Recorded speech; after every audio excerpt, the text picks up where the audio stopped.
sais pas s'il faut dire bonjour ou bonsoir à cette heure-ci. C'est la brunante, c'est la fin de journée. Alors bonjour tout le monde. Merci d'être là avec nous pour cette journée mondiale pour l'élimination de la pauvreté. Vous aurez remarqué que sur les affiches, c'est écrit le 17 octobre. Habituellement, ça se tient le 17 octobre, mais cette année, on le fait le 15 parce que le 17, ça va être la nuit des sans-abri. Donc, on voulait éviter que les deux événements se concurrencent. Mon nom est Mathieu Burel. Je me suis joint comme allié au mouvement ATD Quart Monde depuis 1 an et demi. Puis on m'a demandé ce soir d'être le maître de cérémonie. Donc, ça va me faire plaisir de vous accompagner tout au cours de la soirée.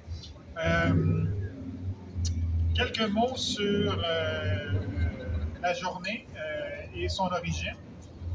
Il y en a parmi vous qui le savent sans doute, mais il y en a d'autres peut-être qui le savent moins. On m'entend pas? Ouais, c'est pas assez. Je pense assez si tu tiens dans ta main. Si je parle comme ça? Ah, bon, ok. Il faut vraiment parler, coller. Okay. French le micro quand même. Okay. Ben oui, effectivement. Je ne vais pas recommencer quand même, là, mais donc, je disais que je m'appelle Mathieu, que je me suis joint comme allié au mouvement ATD Quart Monde depuis 1 an et demi. On m'a demandé d'être le maître de cérémonie ce soir, donc ça va me faire plaisir de vous accompagner tout au cours de la soirée. Comme vous le savez sans doute, certaines d'entre vous, mais peut-être pas tous, cette journée-là a commencé en 1987. À l'appel du mouvement ATD Quart Monde, il y a 100 000 personnes qui sont réunies sur la place du Trocadéro à Paris pour affirmer ensemble leur refus de la misère, leur refus de la pauvreté, puis leur volonté de la combattre. Et depuis, cette journée-là est commémorée dans le monde entier par un nombre grandissant de personnes. À cette occasion-là, le père Joseph Wrezinski, qui est le fondateur du mouvement ATD Quart Monde, avait lu la déclaration suivante. Le 17 octobre 1987, des défenseurs des droits humains et des citoyens de tout pays se sont rassemblés sur ce parvis.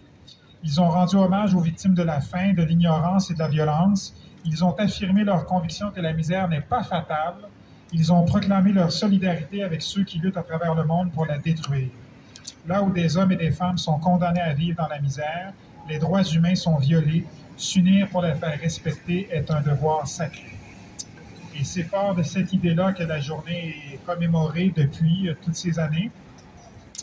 C'est une journée pour affirmer que l'extrême pauvreté est inacceptable, qu'elle n'a pas sa place et qu'on peut en finir si on s'unit et qu'on écoute la parole et le savoir de ceux qui la vivent en premier lieu.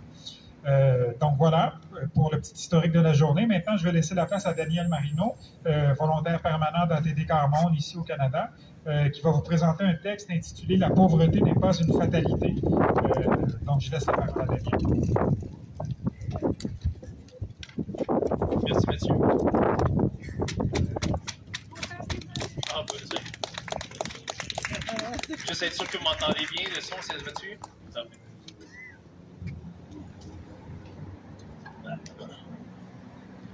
Bienvenue à la Journée internationale pour l'élimination de la pauvreté. Je m'appelle Daniel Marino. Bon, il l'a déjà dit. Très bien. Faut que je saute mes premières lignes, excusez-moi. Donc, cette journée est née suite aux 30 ans d'engagement du mouvement ATD Quart Monde. Ouais, c'est mieux comme ça. Très bien. Donc, les 30 ans qu'ATD Quart Monde à ses débuts, avec des personnes qui vivaient des situations de pauvreté et de misère. Et agir avec les plus pauvres a fait naître une conviction. La pauvreté n'est pas une fatalité. La pauvreté est le résultat de décisions et d'actions humaines. Alors nous, les humains, nous pouvons la détruire. Ce n'est pas une fatalité. Quand je dis que la pauvreté n'est pas une fatalité, je dis que ce n'est pas le Saint-Esprit qui décide le prix des loyers. Je dis que ce n'est pas le diable qui impose des taux d'intérêt. Ce n'est pas Gaïa la Terre qui place des richesses dans des abris fiscaux et des paradis fiscaux. Ce n'est pas le destin qui impose que les aliments mauvais pour la santé soient ceux qui coûtent le moins cher. Ce sont des humains. Des hommes et des femmes négocient des denrées essentielles à la bourse. Des hommes et des femmes négocient des droits de polluer des quartiers et des villes. Des personnes érigent des règles administratives qui disqualifient des hommes et des femmes qui ont besoin des services de solidarité. Des hommes et des femmes déterminent des frontières et rejettent d'autres hommes et d'autres femmes pour la seule raison qu'ils et elles ne sont pas nés à la bonne place, alors qu'ils et elles fuient l'extrême pauvreté. Malgré toutes ces violations des droits humains, les humains qui vivent dans la pauvreté se lèvent chaque jour, malgré les violences et les humiliations pour vivre comme des personnes. Combien de mamans et de papas à qui on a enlevé leurs enfants, pas parce qu'ils étaient battus ou maltraités, non, parce que leurs parents sont pauvres. Combien de ces mamans et de ces papas mettent des efforts pour avoir le droit de visiter leurs enfants? Ils affrontent les regards et les jugements. Ils refusent d'être disqualifiés. Et comme les humains qu'ils et elles sont, ils et elles aiment leurs enfants. Combien de personnes font du bénévolat parce qu'aucun employeur ne retient leur candidature? Elles refusent d'abandonner une vie active car elles peuvent faire valoir leur dignité. Combien de monde se débrouille avec des petits coups de main offerts à gauche et à droite, en ramassant et en triant ce que d'autres personnes jettent aux poubelles, en cherchant des sources de solidarité. À Montréal, ils sont des milliers. Sur la planète, ils sont des milliards. Nous sommes des milliards d'humains. La Journée internationale pour l'élimination de la pauvreté est le jour pour leur donner une voix, pour que la société puisse entendre leur témoignage, leur courage. C'est pourquoi nous, travailleuses et travailleurs du communautaire, nous, employés de la fonction publique, en santé, en éducation, etc., nous, personnes avec l'expérience de la pauvreté, nous, humains à part entière, nous rendons hommage aux victimes de la faim, de l'ignorance et de la violence. Nous affirmons notre conviction que la pauvreté n'est pas une fatalité. Nous proclamons notre solidarité avec ceux et celles qui luttent à travers le monde pour la détruire. Là où des hommes et des femmes sont condamnés à vivre dans la misère, les droits humains sont violés. Nous unir pour les faire respecter est un devoir sacré. Aujourd'hui, nous célébrons le courage, la fierté et la dignité des personnes qui font face à la pauvreté jour après jour. De tout temps, on tait la pauvreté. Les sociétés disent aux plus pauvres, « Taisez-vous ». Je sais que c'est dur de dire nos pauvretés. Il y a des combats à la mode, mais la pauvreté ne passe jamais. Si nous ne la disons pas, elle demeure invisible. Alors unissons-nous pour la dignité des personnes et soyons ensemble contre la pauvreté.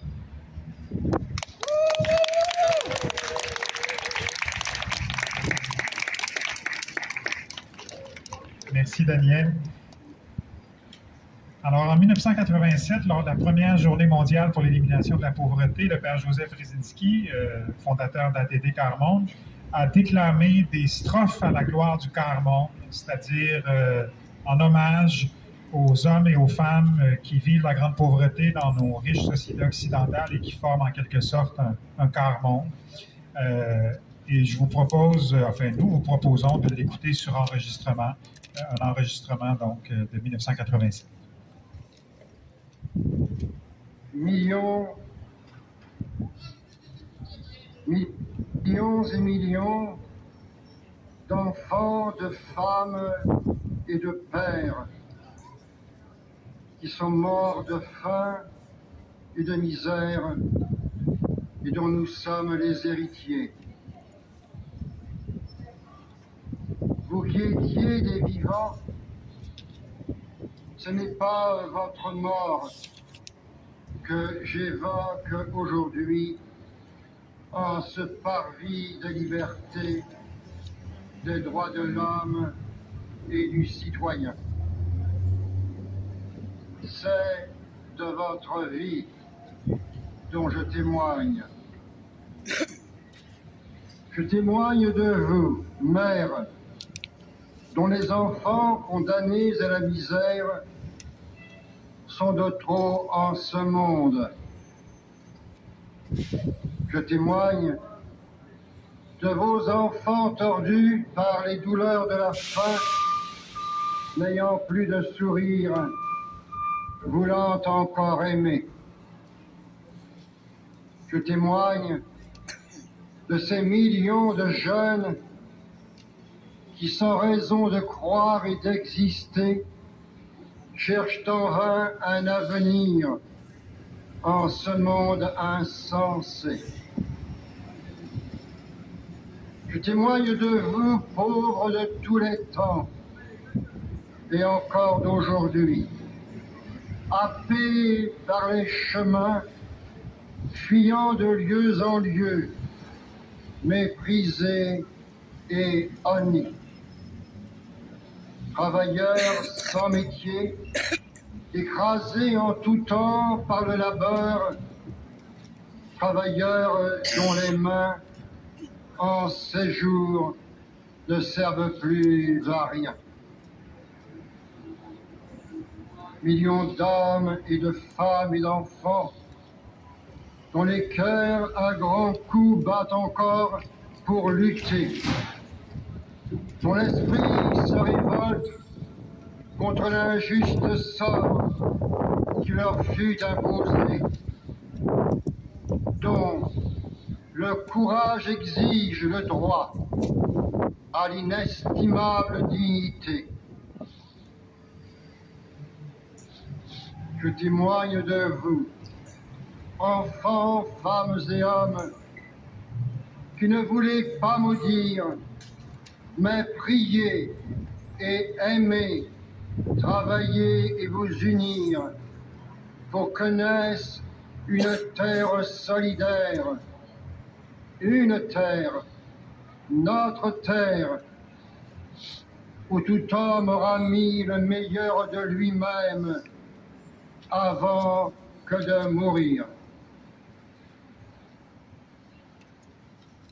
Je témoigne de vous, hommes, femmes et enfants, dont le renom est désormais gravé par le cœur, la main et l'outil sur le marbre de ce parvis des droits de l'homme et du citoyen et des libertés. Je témoigne de vous pour que les hommes enfin tiennent raison de l'homme et refusent à jamais de la misère la fatalité.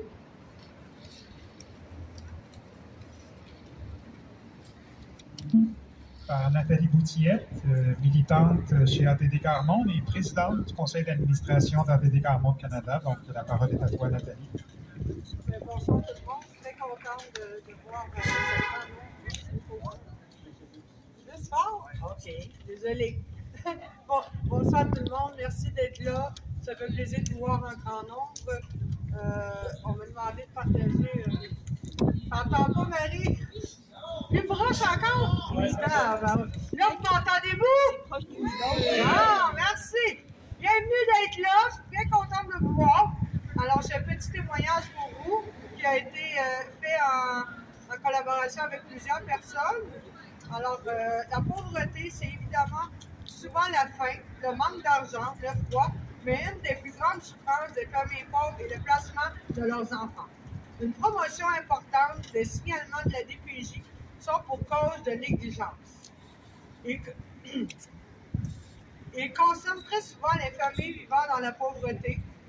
Nous ne nions pas les effets négatifs de la négligence sur nos enfants.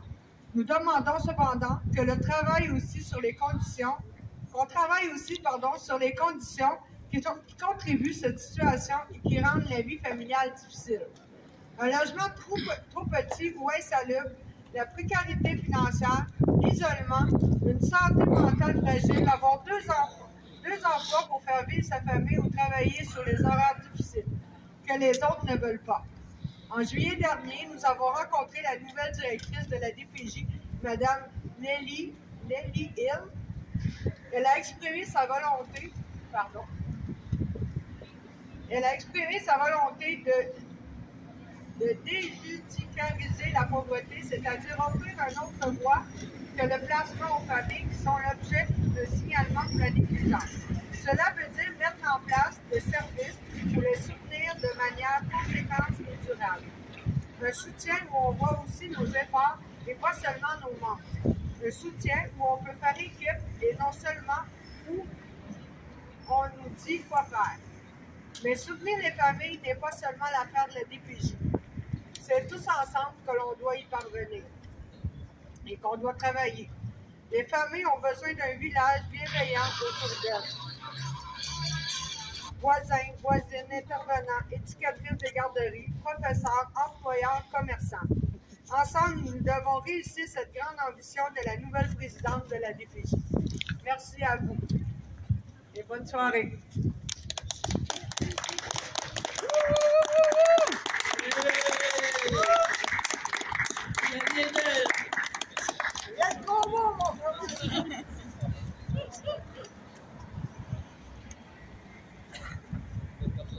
Alors, maintenant, quelques mots sur les dimensions cachées de la pauvreté. Le mouvement TD Carré Monde a mené un processus de recherche participative dans les dernières années qui amenait des militants du mouvement à collaborer avec des chercheurs universitaires, notamment des chercheurs de l'Université d'Oxford, pour affiner notre compréhension et notre mesure de la pauvreté. Et en 2019, il est ressorti de cette recherche internationale un rapport identifiant 9 dimensions cachées de la pauvreté. Daniel, je pense, va nous en parler.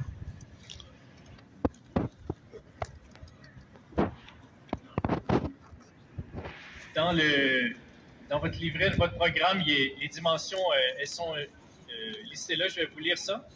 Je voulais seulement vous faire mention que l'objectif de cette recherche était d'identifier c'est quoi la pauvreté, autrement que par un chiffre ou un montant, plutôt, qui va être dit, par exemple, à la Banque mondiale, qui disait que vivre avec moins qu'1,90 $ par jour, ça, c'est la pauvreté. Donc, avec un tel montant, ça veut dire qu'il n'y a pas de pauvreté au Canada. Mais toutes les gens qui vivent la pauvreté ont dit que c'est pas vrai. On est là. Donc, cette recherche a permis d'identifier 9 dimensions qui, au travers le monde, les différents chercheurs qui incluent des gens en situation de pauvreté se sont mis d'accord. Première dimension, la dépossession du pouvoir d'agir et le manque de contrôle sur sa vie et la dépendance à l'égard d'autrui, résultant d'un éventail de choix très restreint. Autre dimension, souffrance dans le corps, l'esprit et le cœur.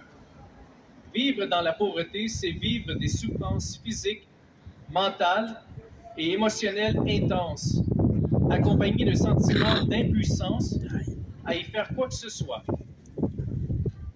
Une autre dimension, combat et résistance. Il y a un combat continu pour survivre, qui comprend la résistance et la lutte contre les effets de nombreuses formes de souffrance causées par les privations, les abus et le manque de reconnaissance. La maltraitance institutionnelle, c'est l'incapacité des institutions, nationales et internationales, par leurs actions ou leur inaction, à répondre de manière appropriée et respectueuse aux besoins et à la situation des personnes en situation de pauvreté, ce qui conduit à les ignorer, les humilier et à leur nuire. La maltraitance sociale décrit la façon dont les personnes en situation de pauvreté sont perçues négativement et maltraitées par d'autres individus et groupes informels. Les contributions non reconnues. Les connaissances et les compétences des personnes vivant dans la pauvreté sont rarement vues, reconnues ou valorisées.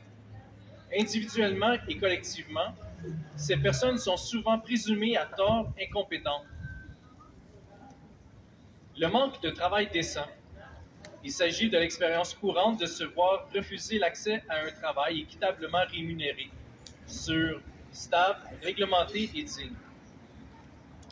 Le revenu insuffisant et précaire. Vivre dans la pauvreté, c'est avoir des revenus insuffisants pour pouvoir subvenir aux besoins de base et aux obligations sociales. pour maintenir l'harmonie au sein de la famille et pour jouir de bonnes conditions de vie. Et finalement, les privations matérielles et sociales. Il s'agit du manque d'accès aux biens et services nécessaires pour mener une vie décente et participer pleinement à la vie en société. Et donc, je conclurai seulement ce petit parti. Que combattre la pauvreté, c'est combattre toutes ces dimensions, et pas simplement une dimension ou juste un aspect. Merci, Daniel. L'événement d'aujourd'hui est organisé par ATD Carmont, mais en collaboration avec la pastorale sociale de Schlager-Maisonneuve. Et les gens de la pastorale sociale ont été souvent amenés à travailler avec des jeunes. L'un d'entre eux, qui s'appelle Anderson, nous a laissé un témoignage et c'est un des militants d'ATD Carmont, Salah Farhad, qui va nous le lire. Donc, à toi, Salah.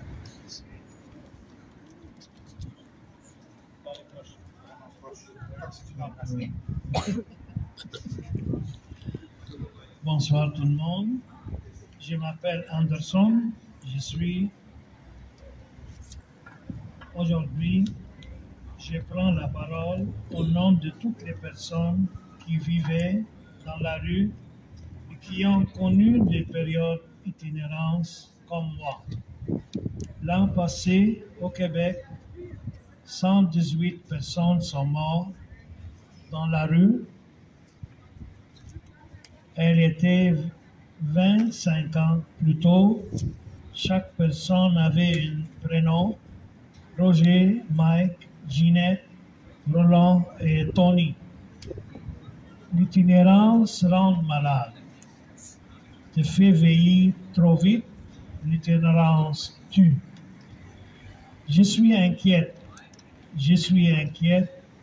quand je vois ces comportements sur la rue Notre-Dame, des personnes laissées à elles-mêmes. Je m'inquiète pour leur sécurité. Je leur faut une place pour aller se réchauffer avec l'hiver qui va arriver. L'itinérance, c'est souvent une cascade. Une fois que tu as perdu ton travail, ton argent va dans le logement. Puis, quand l'argent manque, tu t'économies sans partie. Tu prends ton logement, ton dégringole, c'est quelque chose. Il faut encore plus d'efforts et des actions contre l'itinérance. Il faut des réformes pour avoir un logement correct comme tu peux payer. Il faut de l'accompagnement de les personnes qui en ont besoin. Il faut des prestations d'aide sociale plus élevées. Il faut cesser de donner des étiquettes aux gens qui vivent dans la rue. Il faut également une communauté plus accueillante. La personne itinérante n'a pas un déchet humain ou une nuisance. Tout le monde a le droit de respecter la dignité. Vous savez, vous pouvez dire bonjour en passant. Il faut aussi avoir l'entraide entre nous. Moi, je me préoccupe d'un monsieur âgé, handicapé.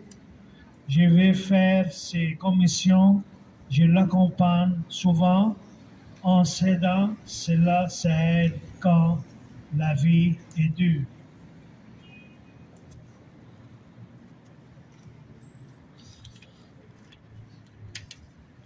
Sur ma route, j'ai trouvé des personnes qui m'ont aidé.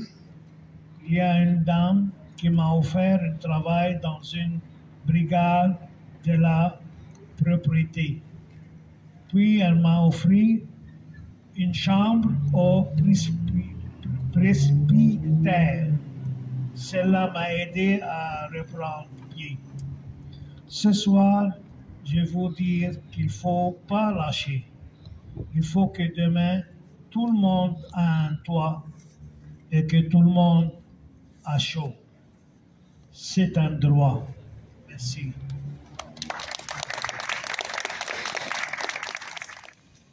Alors maintenant, il y a un ou des jeunes de l'école Le Vitrail qui vont venir partager avec nous quelques paroles que leur inspire la soirée d'aujourd'hui.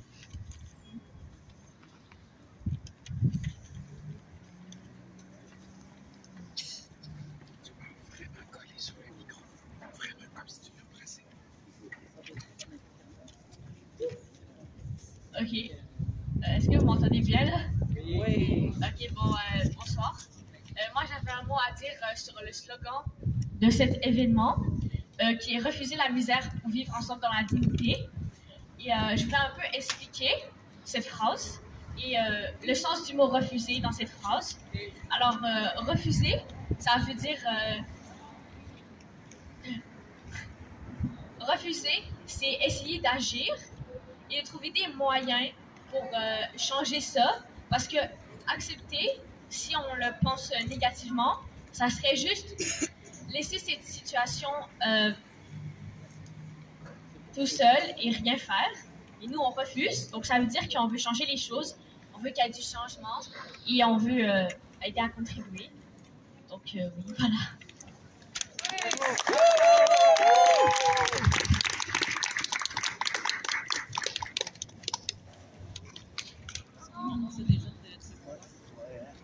Je pense qu'il faut refuser la misère parce qu'on est tous égaux et c'est un droit fondamental de se sentir bien dans sa vie, d'avoir bonheur, paix et courage.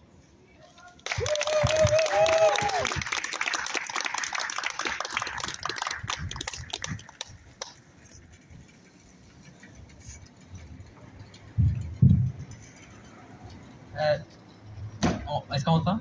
Oui. Okay. Mais moi, ce que j'allais dire, c'est que je crois que tous les êtres humains sont égaux, naissent égaux et méritent de ne pas vivre dans la misère.